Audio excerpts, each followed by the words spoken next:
Làm sao quên hành lang đầy nắng và gió, làm sao quên bóng ai đi ngang đó.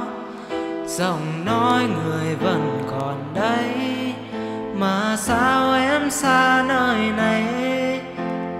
Em giờ đây vui tình nhân mới, tôi ngồi đây men say tình vui với tiếng đàn tôi buông. Là lời trong đêm trưa, gió thổi vi vu, nắng lên qua ô cửa, trời vút cao, vài lá mẹ rơi. Mùa hạ về trong lòng nhớ thương, mùa hạ về trong lòng này nhớ ai. Đâu đó cơn mưa nhẹ rơi, làm tôi nhớ em nhiều thêm.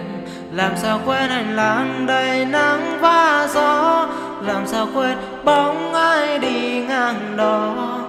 Giọng nói người vẫn còn đây, mà sao em xa nơi này. Em giờ đây vui tình nhân mới, tôi ngồi đây men say tình vui với tiếng đàn tôi buông.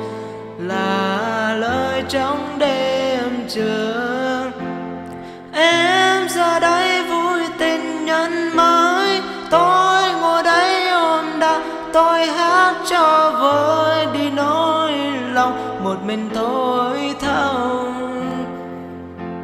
Làm sao quên hành lang đầy nắng và gió, làm sao quên bóng ai đi ngang đó. Giọng nói người vẫn còn đây, mà sao em xa nơi này. Em giờ đây vui tình nhân mới, tôi ngồi đây men say tình vui với tiếng đàn tôi buông.